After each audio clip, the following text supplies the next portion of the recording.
주말 뉴스쇼 3부. 3부는 한 주간 화제 인터뷰를 정리하는 김현정의 뉴스쇼 하이라이트로 꾸며집니다. 오늘도 함께해 주실 경향신문 박순봉 기자 그리고 CBS 막내 PD 서재희 PD 나왔습니다. 안녕하세요. 안녕하세요. 네, 제가 이 하이라이트를 어떻게 표현하면 좋을까 생각하다가 김현정의 뉴스쇼 복습, 요약, 심화 이렇게 표현하면 어떨까 이런 생각이 들더라고요. 네, 그렇죠. 요약도 하고 복습도 하고 또 이제 박순봉 기자의 설명까지 덧붙여져서 오늘 그럼 좀 본격적으로 코너 속의 코너부터 시작을 해볼게요. 우리 서재희 PD가 주목한 뉴스 뭐예요? 네, 저는 주목한 뉴스로 진보라고 꼭 도덕성을 내세울 필요가 있느냐라고 했던 민주당 양이원영 의원의 발언을 뽑아왔는데요. 이번 주 그 동아일보에서 지난 김남국 의원 탈당 직후에 열렸던 민주당 쇄신의총 자리에서 네. 진보라고 꼭 도덕성을 내세울 필요가 있느냐. 우리 당은 너무 도덕주의가 강하다라고 했던 양 의원이 발언을 했다는 보도가 있었는데 네. 이제 한 미디어 비평지에서도 이 발언이 언론계 비판을 많이 받았다고 하면서 특히 한 사설에서는 도덕성을 정치적 이해에 따라서 취사 선택할 수 있는 덕목으로 여긴다면 위선을 자인하는 행태라고 꼬집었다고 소개를 했습니다. 네. 물론 양 의원도 김 의원의 코인 거래 자체에는 잘못이 있다는 점에 동의했는데 이후 해명에서 민주당이 국민의힘보다 도덕적 우위에 있는 것도 중요하지만 통치 세력으로서의 유능함이 더 중요하다는 뜻이었다. 정치인의 활동은 국민들의 더 나은 삶을 위한 투쟁이어야 하지 마녀 사냥 같은 여론 재판에 맡겨서는 안 된다고 설명을 덧붙였어요. 그런데 오히려 여론에서는 이 해명에서 현재 상대 당보다 도덕적 우위에 있다거나 아니면 마녀 사냥 여론 재판이 벌어지고 있다는 전제에 의문을 제기하는 반응이 나왔습니다. 네. 사실 이번 논란의 초점은 정쟁으로 끝날 문제가 아니라 국회의원 한 사람의 자질에 대한 문제였잖아요.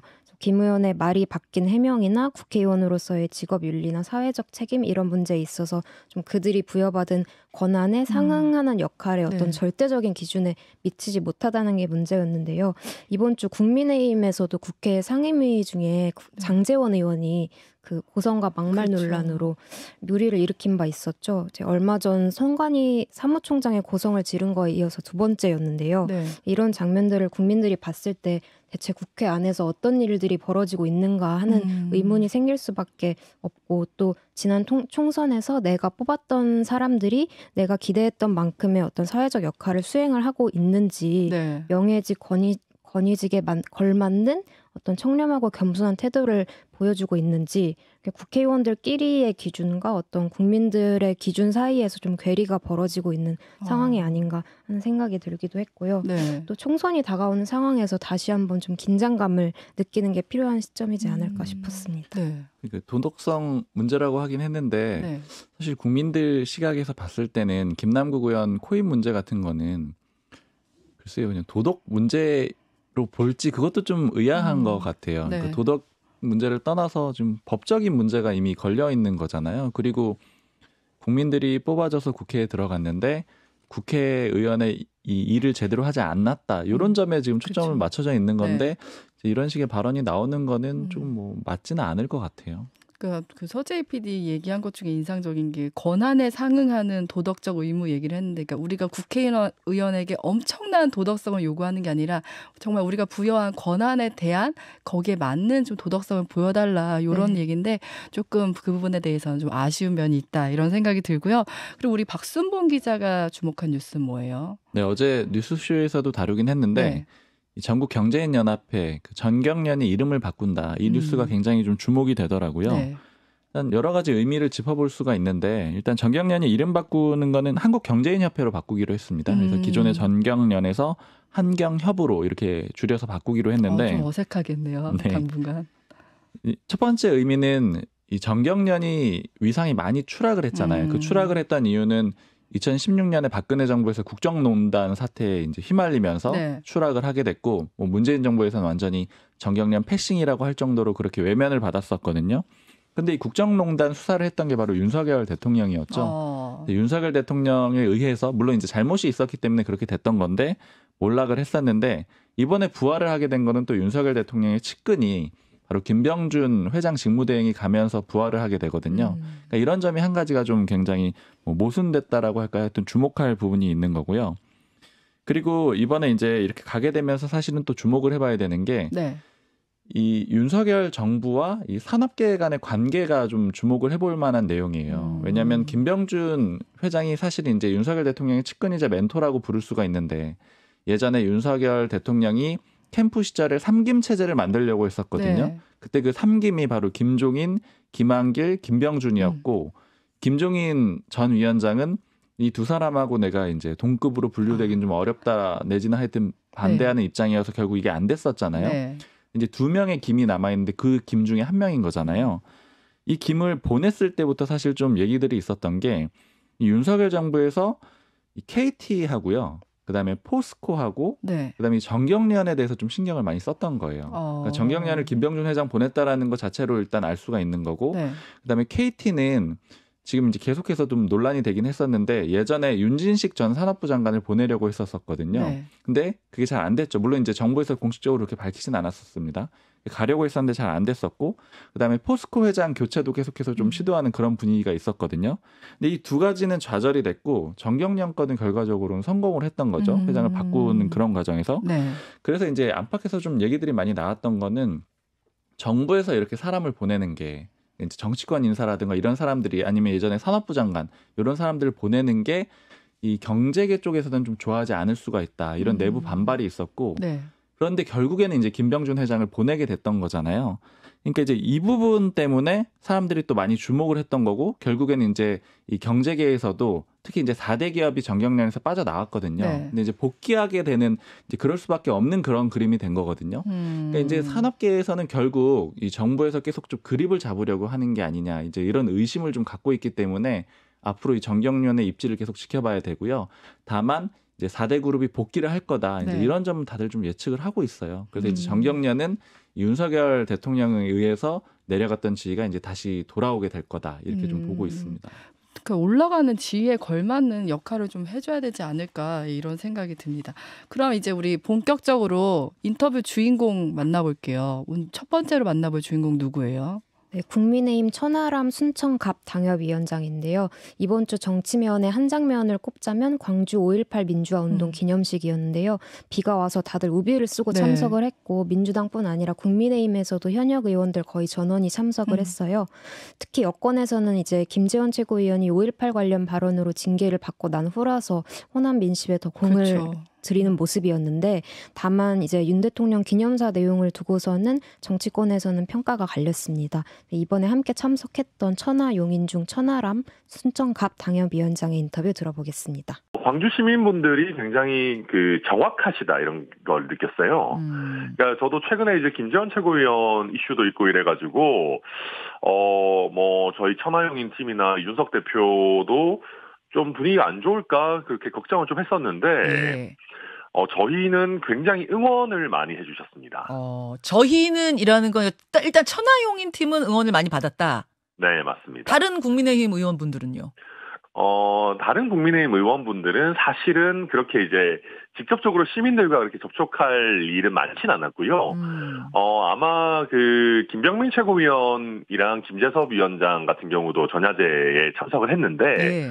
그분들에 대한 반응도 그렇게 나쁘지 않았던 걸로 알고 있습니다. 그래요. 그러니까 시민들께서 이제는 국민의힘 정치인이라고 해서 무조건 다 싫어하시고 이런 것이 아니고 그러니까 뭐 예를 들면 5.18 민주화 운동을 폄하한다거나 이런 좀 이상한 사람인지 아닌지에 따라 가지고 좀 정확한 반응을 보여주신다는 생각을 했고요. 어찌 보면 5.18 이후에 잘 교육받은 세력들이 국민의힘의 주류가 되었으면 그런 생각들을 많이 가지고 계시죠. 무슨 말씀이신지 알겠어요. 당에 따라 딱 선을 긋는 게 아니라 사람의 면면을 보면서 그 진정성이 있는가 없는가를 보고 따뜻하게 맞아주셨다 그런 말씀으로 들리네요. 그리고 뭐 저희한테 김재원 최고위원 막 욕하고 그러시는 분들도 계셨지만은 예. 저희는 그런 얘기 들으면서 같이 욕하니까요. 잠깐 윤석열 대통령의 기념식 그 메시지 듣고 올까요? 우리가 5월의 정신을 잊지 않고 계승한다면 우리는 자유와 민주주의를 위협하는 모든 세력과 도전에 당당히 맞서 싸워야 하고 산업의 고도화, 경제 번영을 이루어내야 합니다. 그것이 5월의 정신을 구현하는 길이고 민주 영령들께 보답하는 길입니다. 그런데 네. 지난해하고 내용이 너무 좀 비슷하지 않았느냐 요 지적하시는 분들이 계시고 또 하나는 5.18 정신을 헌법에 수록한다는 그 공약 거기에 대해서 네. 메시지를 한 번 더 좀 내실 줄 알았는데 그게 빠진 게 좀 서운하다 하는 분들이 계세요. 그건 어떻게 보세요? 저도 사실 작년 메시지 들으면서 또 올해도 이어서 들었습니다만은 예. 좀 연장선상에 있다는 느낌을 많이 받았습니다. 그런데 이제 어찌 보면 작년에 할 수 있는 메시지가 대부분 나와서일 수도 있습니다. 작년에는 뭐 들으면서 굉장히 좋은 메시지다라고 느꼈었는데 네. 그리고 그 헌법 수록 문제는 직접적으로 아마 대통령께서 헌법 수록을 한 번 더 말씀하시면은 예. 이게 당장의 쟁점이 된다라는 거를 고려를 했을 겁니다. 아 불이 확 붙어버린다? 네, 맞습니다. 이제 아마 5월 정신이 헌법 정신이다라는 정도로 좀 그냥 그래서 약간 간접적으로 언급하고 넘어가는 형태를 택하신 것 같은데 지금 헌법 수록을 뭐 예를 들면은 바로 하자라고 하게 되면은 예. 이게 또 그 지금 상황에서 또 바로 헌법 개정 국면으로 넘어가는데 그 정도로 할 일은 아니다. 그렇게까지 우리가 헌법 개정 논의가 무르익진 않았다. 이렇게 본 것 같습니다. 근데 또 불이 확 붙어서 뭐 이번 기회에 여야가 다 동의하는 부분이니까 헌법에 수록하는 문제는 이번 네. 기회에 그냥 해버리자 이렇게 갈 수도 있는 거 아닌가요? 근데 저는 솔직히 말씀드려서 그 대통령실에서 얘기하는 게 일리가 있다고 보는 게요. 그러니까 원포인트 개헌이라는 거는 대체로 좀 안 좋은 겁니다. 자, 그러니까 안 좋은 겁니다까지 하신 상태에서 어제 이재명 네. 대표가 원포인트 개헌을 제안한 부분 좀 듣고 올까요? 듣고 말씀 이어갈까요? 예. 5월 정신의 계승, 자유민주주의를 말하지만 약속했던 원포인트 개헌이나 국가폭력에 의한 우리 국민들의 삶과 생명을 해치는 일에 대해서 반성하고 재발 방지 대책을 하지 않는 한 그것은 모두 공연불입니다. 약속했던 대로 5.18 정신 헌법 전문 수록을 위한 원포인트 개헌을 내년 4월 총선에 함께 국민투표에 붙일 것을 요구합니다. 자, 굉장히 구체적으로 말했습니다. 내년 총선이 기왕에 있으니 그때 이 원포인트 개헌으로 5.18 정신 헌법 수록 문제를 국민투표에 같이 붙이면 뭐 비용도 절약되고 손쉽게 되지 않겠느냐? 어떻게 생각하세요? 근데 헌법 개정이라는 거는 생각보다 쓸 수 있는 에너지가 제한이 돼 있습니다. 정치적인 에너지가. 그게 어떤 말씀일까요? 그게 아무리 그래서 원포인트 개헌을 한다고 하더라도 한 번 개헌이 이루어지고 나면 10년 이내에 또 새로운 개헌 논의를 촉발시키기가 쉽지 않아집니다. 예를 들면 우리가 총선 대선 치를 때마다 계속 개헌합시다 할 수는 없는 것이거든요. 그래서 이번에 총선 때 만약에 개헌을 한다면은 못해도 한 5년 이내에 새로 또 개헌합시다라는 얘기가 나오기는 어려울 겁니다. 그만큼 아주 큰 일이다 그 말씀이신 거죠? 네, 맞습니다. 지금 저희가 87년에 만들어 놓은 헌법을 쓰고 있는데요. 맞아요. 제가 86년생인데 이제 내일 모레면 저도 40입니다. 네. 그러면 저희가 사실은 한 거의 40년에 가까운 과거에 만들어 놓은 헌법을 쓰고 있는데 이거에 대해서 고쳐야 될 부분들, 뭐 국회 뭐 헌법 개정 특위에서나 아니면 학계에서나 논의된 부분들이 굉장히 많습니다. 그런데 이제 이번에 물론 저는 5.18 민주화 운동 굉장히 중요하고 우리나라의 어떤 뭐 부마항쟁, 5.18 민주화 운동, 뭐 8.7년도 6월 항쟁 다 이거를 멋지게 헌법 전문에 담아내면 좋다고 생각하지만 이것만을 위해서 헌법 개정하는 것이 과연 우리나라 민주주의 발전에 도움이 되는 것이냐. 저는 그거는 좀 신중해야 된다 그렇게 봅니다. 그러니까 권력구조 개편, 이른바 제왕적 대통령제를 포함한 이 헌법 전체를 좀 손보는 개헌이 크게 있어야지 이번에 한번 원포인트 개헌해 놓고 나면 다시 그 개헌 논의에 어떤 에너지를 모으기가 쉽지 않을 거다 이런 말씀. 네, 그리고 어떤 의미에서는 저는 5.18 민주화 운동이 약간 너무 정치적으로 어떻게 보면 쟁점화되고 소비되는 거에 대해서 약간 부담감도 가지고 있습니다. 물론 5.18 민주화 운동이 우리 전 국민의 유산이고 중요한 부분이지만 많은 국민들께서는 아직까지도 이거 광주의 문제 아니야? 이런 인식을 갖고 있는 것도 일부 사실이거든요. 그렇게 되면 우리가 개헌을 하는데 어찌 보면 이거 너무 또 뭐 광주 호남에만 관련 있는 이슈 가지고 개헌식이나 해야 돼? 또 이런 오히려 반발이 생기고 또 그게 어떤 지역 간의 어떤 갈등으로 이어지고 혹시 그런 소모적으로 정쟁화되진 않을지에 대한 저는 걱정도 일부 가지고 있습니다. 지금 뭐 여야 정치권은 동의했지만 국민적으로는 또 갈등이 일어날 소지가 있는 부분도 걱정이 된다 그 말씀. 네, 그렇습니다. 차 앞에서 트렁크 열고 있는 사진이 하루 종일 관심거리가 될 정도면 엄청난 관심이다. 이거는 어지간한 대선 후보도 그렇게는 기사가 안 납니다.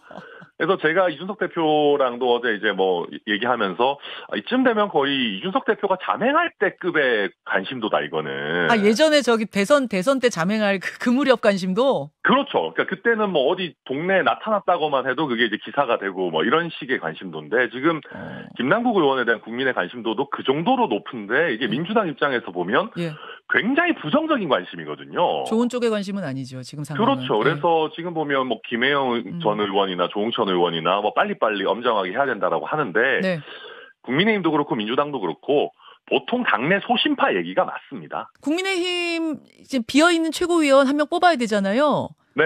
누구 뽑아야 됩니까? 저는 뭐 조금 더 다양성을 더해줄 수 있는 인물이면 좋을 것 같아요. 그러니까 그 나물에 그 밥은 의미가 없는데, 근데 현실적으로는 말실수만 안 하는 사람 뽑아도 뭐 중간은 간다. 근데 이제 문제는 지금 당내 분위기가 목표 자체가 그냥 말실수 안 할 친윤 중진 정도 뽑자 이렇게 되는 것 같은데. 그런 분위기 같더라고요. 네, 저는 그 목적 설정 자체는 너무 낮게 돼 있다. 목표 자체는 정말 한 단계 올려보세요. 그럼 어느 정도는 그렇죠. 돼야 된다고 보세요. 한 단계 올린다면 목표. 그냥 쉽게 얘기해서 개혁파, 소신파 이런 사람을 목표로 해야 됩니다. 네, 천하람 순천갑 당협위원장 인터뷰 듣고 오셨습니다.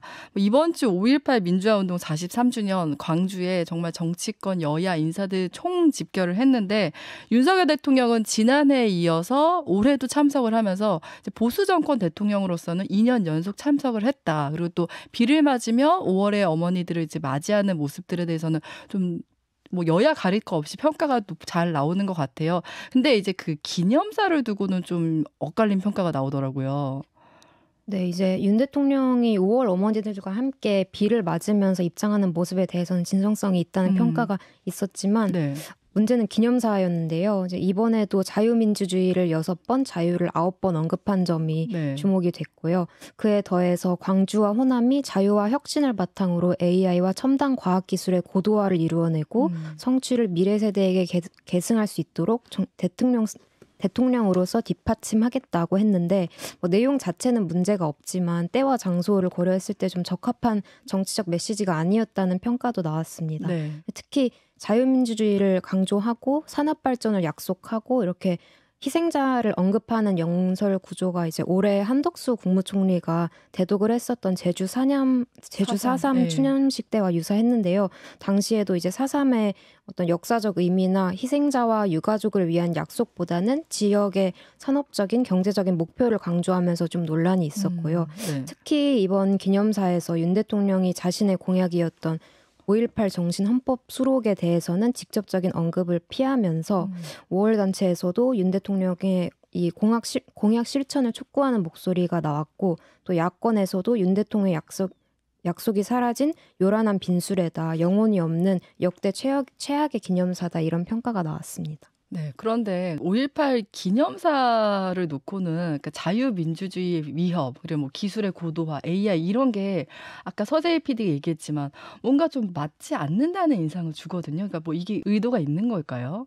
네, 결국 이제 서진 정책을 좀 복원한다라는 그런 의미가 제일 클 것 같은데요. 서진 정책이라는 게 호남을 중시하는 정책, 이제 서쪽으로 간다. 국민의힘 여당 입장에서 그렇게 표현을 하잖아요. 호남 중시 정책인데, 근데 제가 이제 여권 사람이랑 좀 요 부분을 얘기를 해보니까 두 가지를 좀 동시에 노린 것 같다라는 얘기를 하는데, 좀 첫 번째 좀 인상적이었던 거는 이게 일종의 이준석 지우기다. 이제 이런 표현도 쓰더라고요. 호남에 갔던 그 상황들을 좀 보면은요. 청년들을 그 김병민 최고위원이 한 15명 대표단을 해가지고 이제 5.18 전날에 미리 내려갔어요. 전야제 참석을 했어요. 네, 물론 이제 그 이준석 전 대표 측 사람들도 내려가긴 했는데, 그러니까 미리 가 있었죠. 내려가긴 했는데 별도로 당 지도부 차원에서 청년들을 먼저 보냈다라는 거예요. 이게 한 가지 의미가 있고, 그다음에 두 번째로는 이제 대통령 내지는 여당이 와가지고 우리가 이제 뭐 여러 가지 뭐 빅데이터나 아니면 인공지능 이런 거 얘기하면서 산업 분야 키워줄 수 있다라는 그런 취지로 언급이 되는 거고, 그다음에 그러니까 이런 식으로 강조를 했다라는 건 결국에는 그러니까 이준석 전 대표 체제에서 봤을 때 이준석 전 대표가 가장 크게 강조하는 게 두 가지거든요. 네. 청년들 자신들이 데리고 왔다. 청년 정책 잘했다. 그다음에 두 번째는 호남 중시 정책 펼쳐가지고 이게 성공을 했던 거다. 이 두 가지를 통해서 선거에서 이겼다라고 그렇게 강조를 하고 있기 때문에 네. 이 두 가지를 동시에 당 지도부와 대통령 차원에서 다 처리를 하려는 그런 움직임으로도 또 보이는 거죠. 그리고 이제 이게 한 차원이 있고요. 그러니까 즉 이거는 여당 내부, 여권 내부를 겨냥한 그런 움직임이 하나가 있고 네.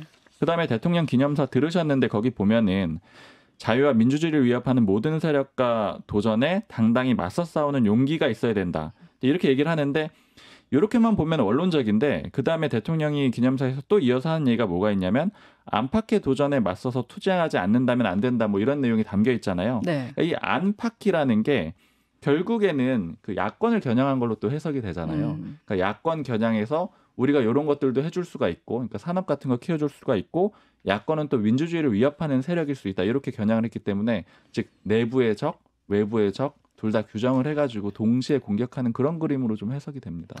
기념사가 기념사 안에 국민의힘 안에 내부의 적 그리고 국민의힘 밖에 외부의 적을 다 겨냥한 거다. 그러니까 안 그래도 저도 전야제에 참석을 하는 게 뭐 8년 만이라고 하잖아요. 보수 정권이 전야제에 참석하는 게. 근데 왜 그걸 타겟을 청년 정치인으로 했을까라는 의문이 있었거든요. 근데 그게 이준석 지우기다. 이 얘기를 들으니까 좀 이해가 돼요. 네, 내부에서는 사실 이제 청년을 좀 대체하려고 하는 그런 움직임이 있는 거죠. 왜냐하면 이준석 전 대표 중심으로 해서 청년 그 정치인들이 많이 뭉쳐 있고 장례찬 최고위원하고 김병민 최고위원은 이제 청년이라고 할지 약간 애매하긴 한데 국민의힘 기준으로는 또 청년이거든요. 그렇죠. 만 45세 이하기 때문에.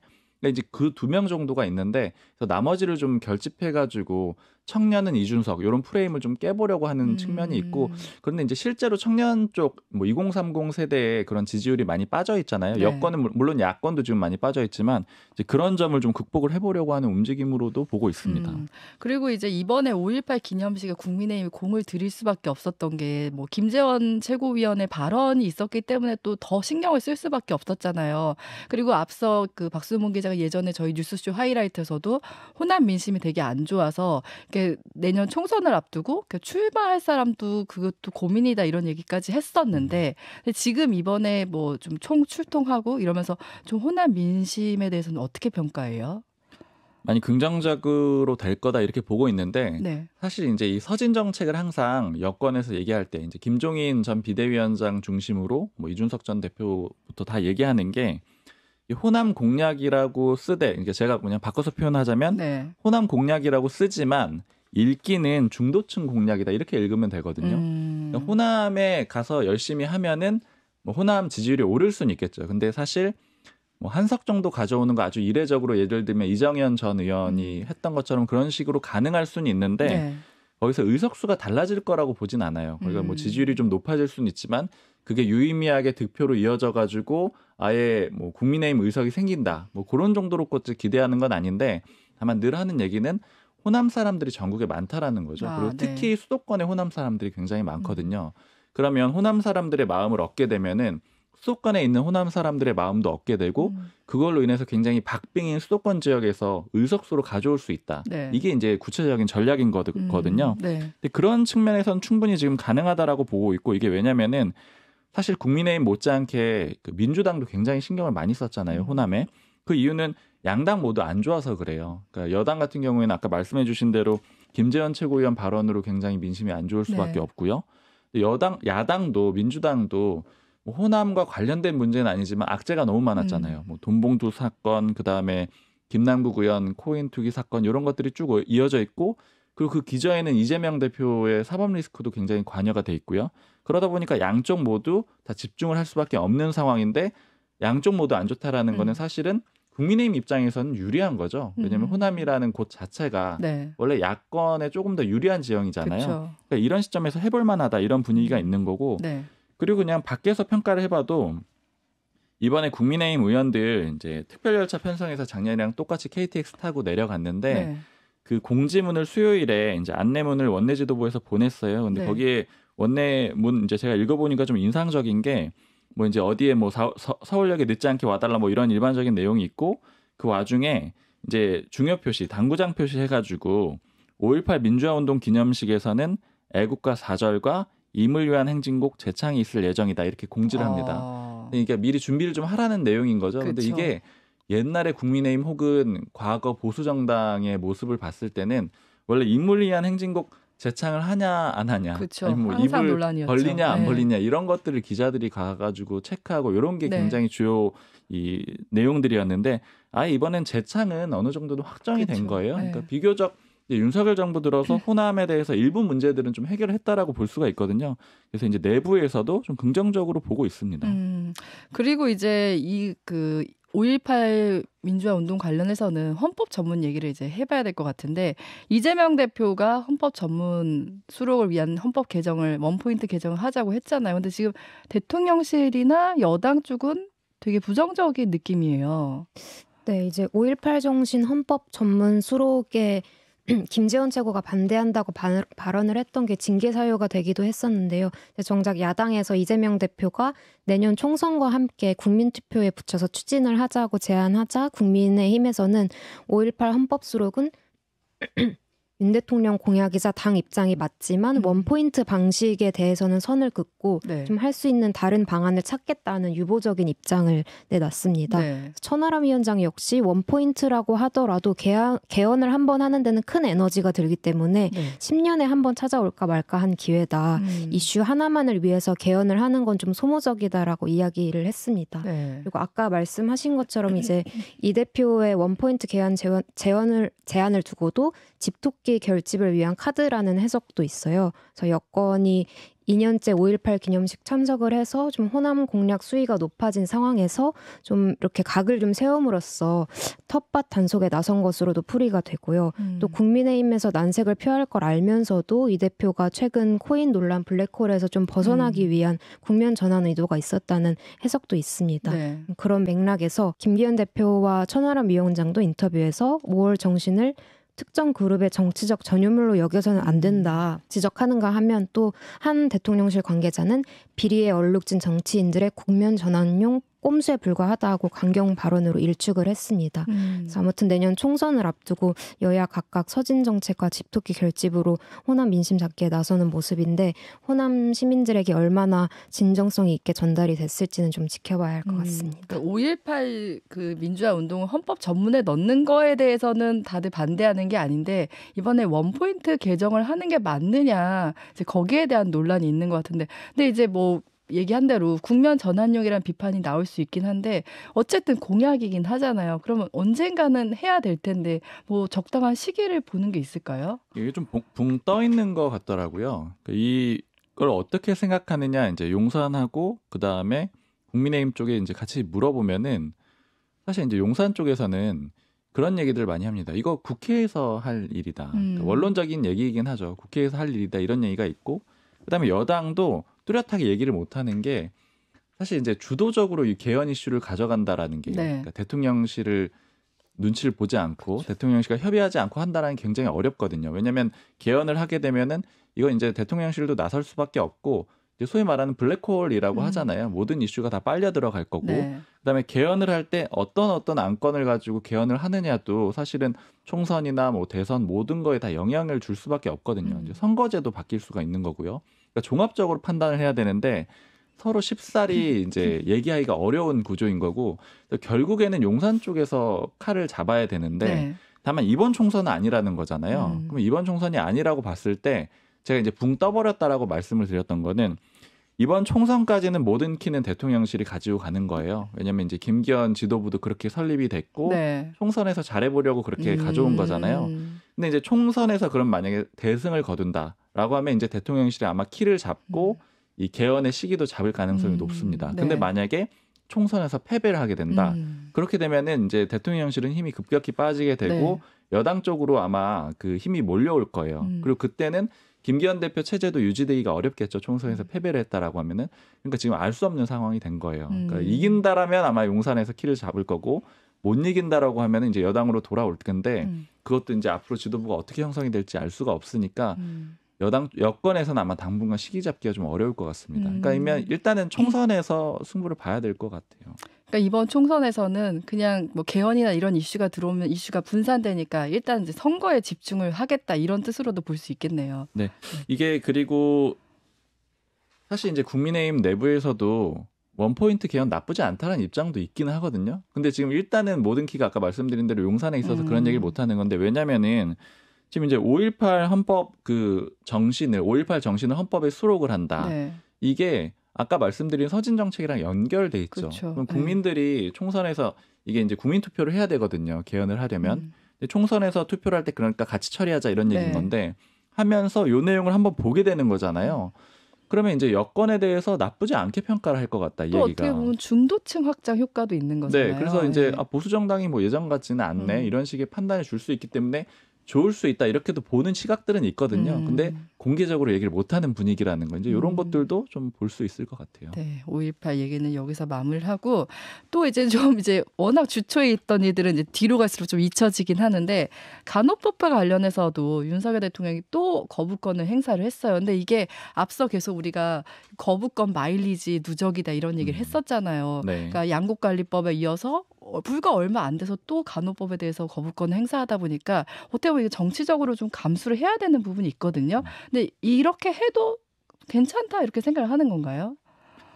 저도 이게 처음에는 안건마다마다의 어떤 명분과 그다음에 법안의 필요성 이런 걸 가지고 반대를 하는 그런 그림으로 좀 해석을 했는데요. 요번에 물어보니까 용산 쪽에서 나온 얘기는 좀 인상적이었던 거는 이거는 절차에 대한 반대다 이런 얘기를 좀 강조를 하기도 하더라고요. 그러니까 물론 이제 이 간호법 자체에 대해서도 반대하는 명분 같은 것들, 이유 같은 것들은 이미 설명을 하고 있는데 이제 그걸 떠나서 예전에도 말씀을 한번 드린 적이 있었는데 이 간호법이 국회에서 처리되는 시점이 대통령이 미국 방문했을 때였거든요. 그러니까 대통령이 없는데 왜 중요한 법안을 처리하느냐. 요거에 대해서 굉장히 용산에서 신경을 많이 쓰고 있었고 그다음에 국회에서 처리되는 과정도 국민의힘이 반대하는데 처리가 됐잖아요. 그러니까 일방 처리를 또 했잖아요. 그러니까 즉 절차상의 문제가 있다. 이런 점을 굉장히 강조를 하더라고요. 그러니까 절차상의 문제가 있기 때문에 거부권을 쓰는 측면이 크다. 이렇게 얘기를 하면서 앞으로 뭐 방송법을 비롯해서 여러 가지 법안들이 국회에서 일방 처리가 될 가능성이 높잖아요.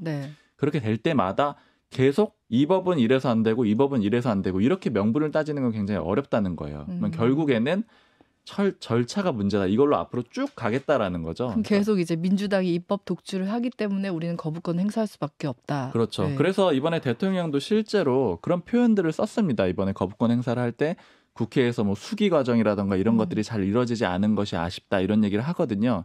그러니까 앞으로 계속되는 이제 그 여소야대 이 국면에서 야당이 계속해서 단독 처리하는 이 과정 그리고 거부권을 행사하겠다는 게 어느 정도는 좀 시사가 되는 것이기도 하고 이 논리를 내세우겠다라는 그런 의미도 같이 있는 겁니다. 그러면 이제 협치를 안 한다는 거는 뭐 민주당에서 입법 독주를 한다고 비판을 하지만 대통령도 지금 협치를 안 하고 있는 거잖아요. 협치를 안 하는 건 부담 아닐까요? 그렇죠.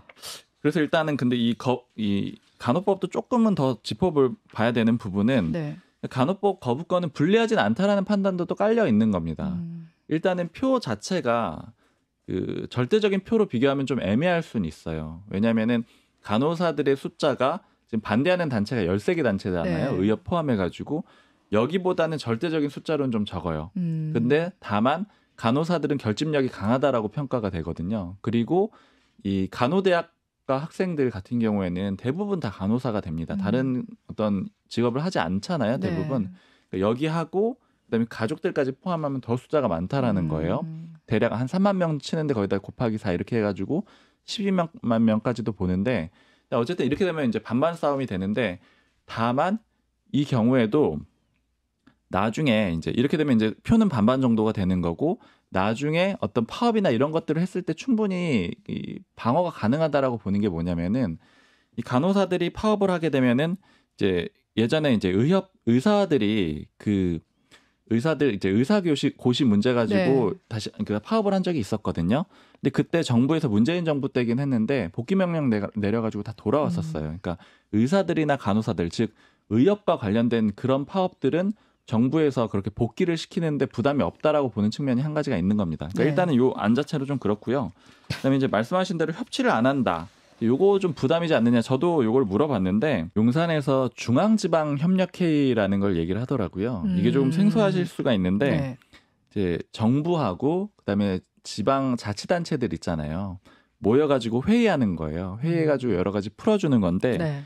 이게 만들어진 거는 문재인 정부에서 만들어졌는데 지금 용산에서 하는 얘기는 문재인 정부에서는 만들었는데 한 번 했다. 네. 그런데 우리는 여태까지 벌써 3번을 했다. 이제 이런 점을 얘기하고 이게 이제 지방자치단체를 하면은 지방자치단체랑 같이 얘기를 하게 되면은 야권 인사들도 많잖아요. 그러면서 이제 대표적으로 하는 얘기가 강기정 광주시장이 네. 김건희 여사를 이 비엔날레 개막식에 초대를 했는데 이런 것도 그 일환이라는 거예요. 그러니까 네. 이제 정부에서 굉장히 적극적으로 도와줄 수가 있고 그래서 국회에서는 일종의 협치가 잘 안 되고 있지만 지자체랑 협조를 통해서 야권과 협조를 하고 있다. 또 이런 점을 얘기를 하고도 있습니다. 근데 물론 당연히 국회에서도 협조를 잘 해야 되겠죠, 협치를요. 그렇죠. 네, 지금 정치가 사라졌다는 비판이 계속 나오는데 국회랑도 협치를 잘 해야겠다, 했으면 좋겠다 이런 바람이 있고요. 그리고 이제 이번 주에 국민의힘에서는 한 토론회가 좀 논란이 됐어요. 그 국민의힘 우리 바다 지키기 TF 주최 그 오염수 관련 강담회 거기에 초대된 앨리슨 교수가 그 후쿠시마 물 1리터가 내 앞에 있으면 마시겠다 이런 얘기를 해서 논란을 샀는데 혹시 섭외 배경 뭐 들으신 거 있으세요? 사실 그냥 우연히 이번 주 월요일에 이 우리 바다 지키기 TF 관련된 사람이랑 만나서 이제 식사를 하면서 얘기를 했는데 그날 또 신기하게 이 앨리슨 교수의 인터뷰가 나왔었거든요. 네. 그래서 이제 1리터 먹을 수 있다 이게 워낙 좀 자극적인 표현이다 보니까 그냥 화제가 됐는데 그 TF 쪽 사람이 먼저 얘기를 하더라고요. 자기들이 이거를 지난주에 이미 섭외를 이 앨리슨 교수를 했는데 네. 이 기사가 나와가지고 이게 마치 이 1리터 마시겠다라고 해서 당에서 섭외한 것처럼 보이면 어떻게 하느냐 약간 그렇게 고민을 좀 토로를 하더라고요. 네. 그래서 이제 그쪽 입장은 그냥 다양한 사람들, 다양한 의견들 들어보려고 섭외를 하는 과정에서 이 앨리슨 교수를 섭외를 한 거고 이 인터뷰 내용은 몰랐다 이렇게 얘기를 하면서 특히 이제 그날 가가지고 또 저녁에는 그 섭외했던 내용도 좀 보내주더라고요. 네. 그러니까 미리 섭외한 게 맞다 이런 걸 좀 강조를 하고 싶었던 것 같아요. 이런 일이 있을 줄 몰랐다. 어쨌든 뭐 일종의 해프닝인 것 같긴 한데, 네 그럼 우리 이제 국민의힘 얘기는 여기서 잠깐 마무리하고 잠시 쉬었다 올게요. 주말 뉴스쇼 3부입니다. 그럼 이제 두 번째 인터뷰 주인공 만나볼게요. 두 번째로 만나볼 주인공 누구예요? 네, 이어서 민주당 조응천 의원인데요. 이번 주 민주당이 김남국 의원을 국회 윤리위에 제소를 하면서 당 자체 조사 대신 국회 윤리위의 징계 판단이 넘어가게 되는데요. 이재명 대표가 막판에 결단을 내린 것이지만 그럼에도 당 지도부가 사태 초기부터 좀 미온적으로 대응했다. 이 대표가 제 식구 감싸기를 하면서 위기를 키웠다는 당내 비판이 있었습니다. 대표적인 비명계 의원이죠. 조응천 의원 인터뷰 듣고 오겠습니다. 결국 이재명 대표가 전격 결정을 했다 뭐 이렇게 봐야 될 거예요. 읍참마속 뭐 이런 표현들 쓰는 인사들이 있던데. 저는 만시지탄이라고 하겠습니다. 만시지탄입니까? 네. 때가 좀 늦었습니까? 그렇죠. 쇠도 달궜을 때 두드려라는 말이 있지 않습니까? 그날 그 김남국 의원이 전격적으로 탈당 선언을 했을 때 꼬리 자르기다, 면평이다라는 말들이 얼마나 많았습니까? 그때 그거 아니다라고 보여줄 수 있는 뭐 절호의 기회였고 또 마지막 기회였거든요. 예. 근데 그걸 그냥 보내버리고 이게 뭐야라고 됐다가 떠밀리듯이 사흘 지나서 나흘 지났나요? 뭐 그렇게 발표를 하는 게 그 마속이 힘들죠. 읍참을 하려면 단칼에 해야 되는데 하까마까 이걸 한 나흘 정도 해버리면 마속은 아마 쫄려서 죽을 겁니다. 그 정도로 만시지탄. 그러면 사실은 조응천 의원께서는 이재명 대표의 리더십 어떤 시험대가 될 거다. 리더십 리스크다. 이런 표현까지 쓰셨던 분인데. 네네. 어쨌든 지금 윤리위 제소했는데 그럼 그 리더십 리스크는 해소 안 됐다고 보시는 거예요? 아니, 이 윤리 제소로 이게 모든 게 다 끝나는 게 아니잖아요. 지금 당내에 뭐 여러 가지 문제점이 있지 않습니까? 예를 들어 이제 전수조사만 하더라도 이거 굉장히 많은 의원들이 주장했었는데 이것도 안 됐었고요. 또 이게 탈당의 목적이 징계를 피하기 위한 거로 여겨진다고 해서 제명 처분을 하자라고 했을 때 아직 징계 절차가 개시가 안 됐다. 거기서의 제명이란 건 의원직 제명 말고 당에서 출당 말씀하시는 거죠. 당 제명. 네. 그러니까 탈당을 하게 되면 1년 내 복당 불가, 제명하게 되면 5년 내 복당 불가입니다. 맞아요. 네. 큰 차이가 있죠. 예. 그것도 징계 절차가 개시가 안 됐다. 그래서 어떻게 이게 징계 절차가 개시가 안 됐냐라 가지고 갑론을박을 막 했었습니다. 예. 예. 이렇게 굉장히 좀 미온적이고 최측근을 두둔하려고 하는 거 아니야? 라는 의심도 사기에 충분했거든요. 그래서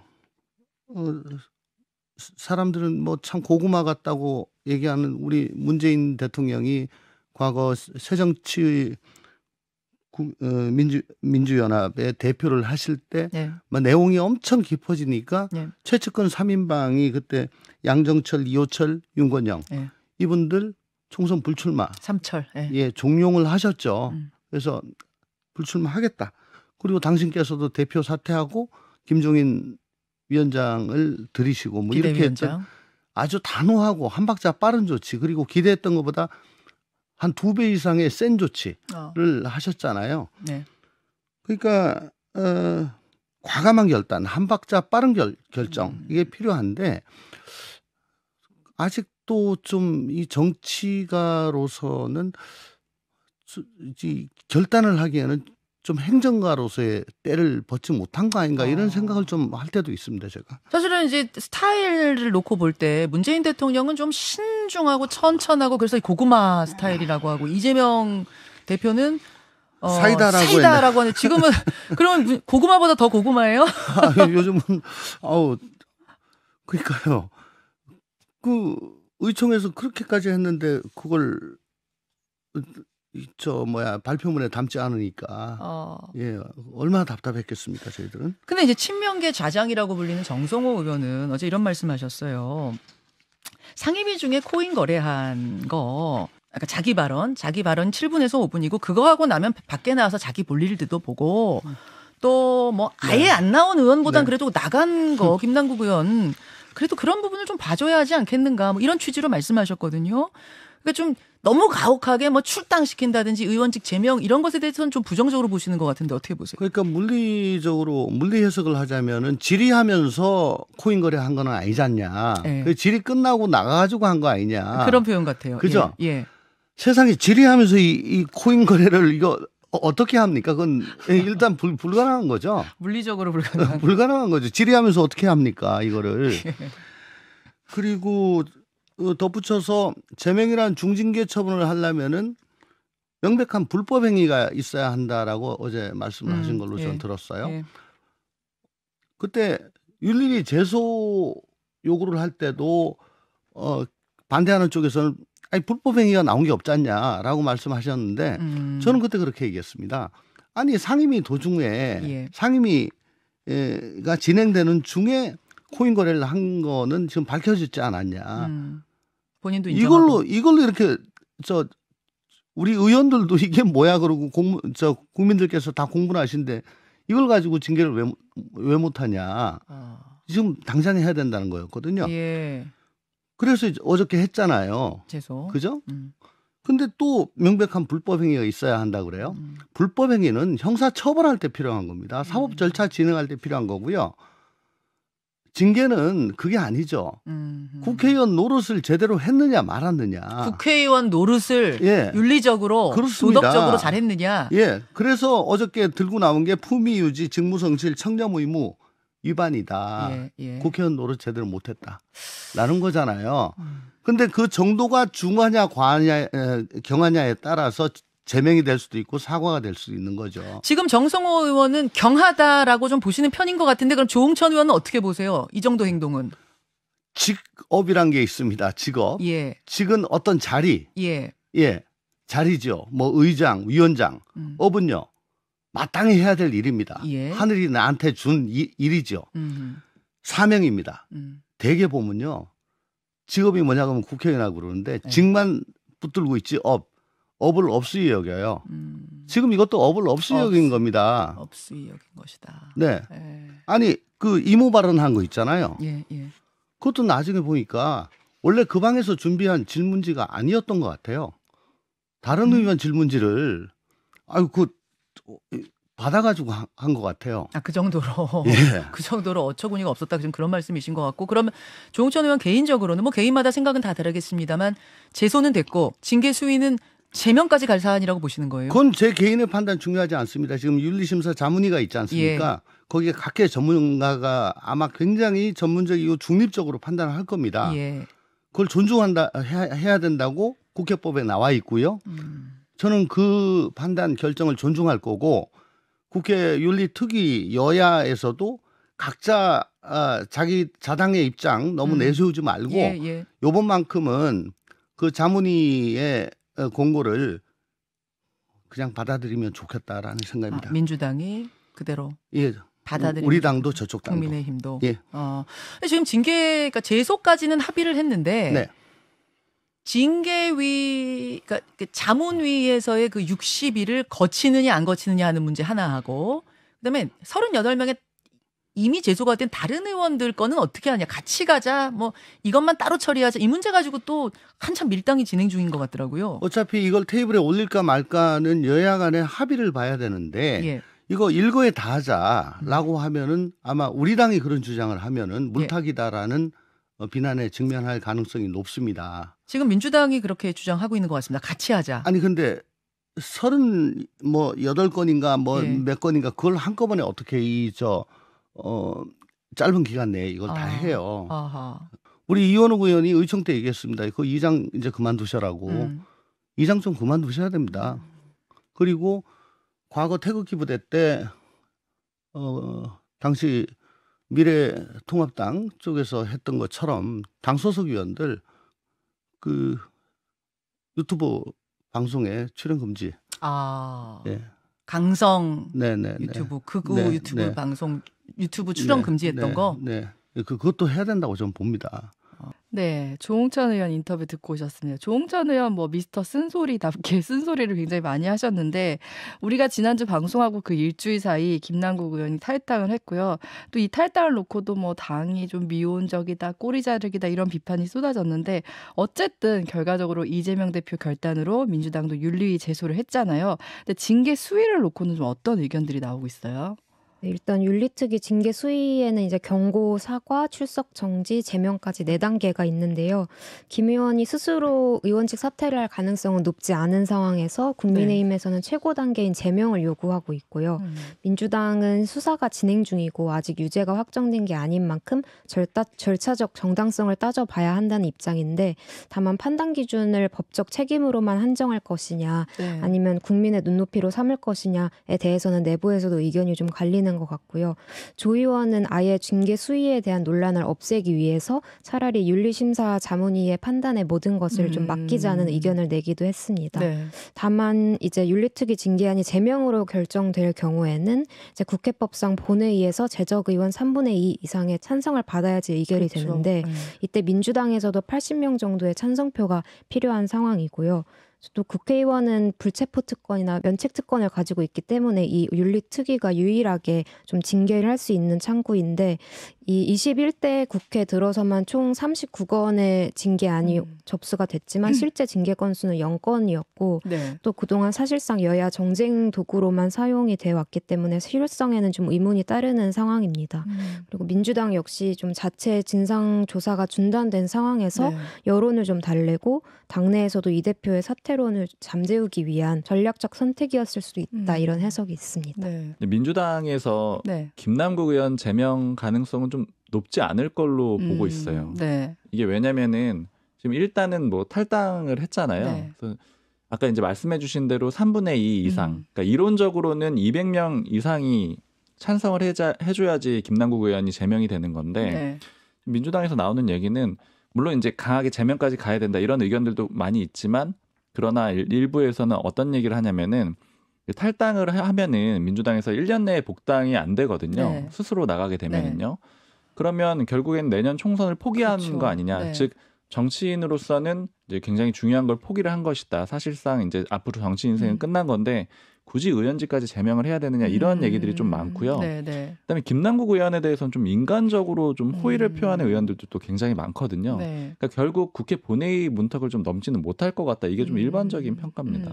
그러니까 앞서 우리 천하람 그 당협위원장 인터뷰 들었지만 천하람 위원장도 지금 나온 사실관계로만으로는 좀 제명이 어렵지 않겠느냐 했는데 그러니까 요 징계 수위를 놓고는 조금 계속 얘기가 나올 것 같아요.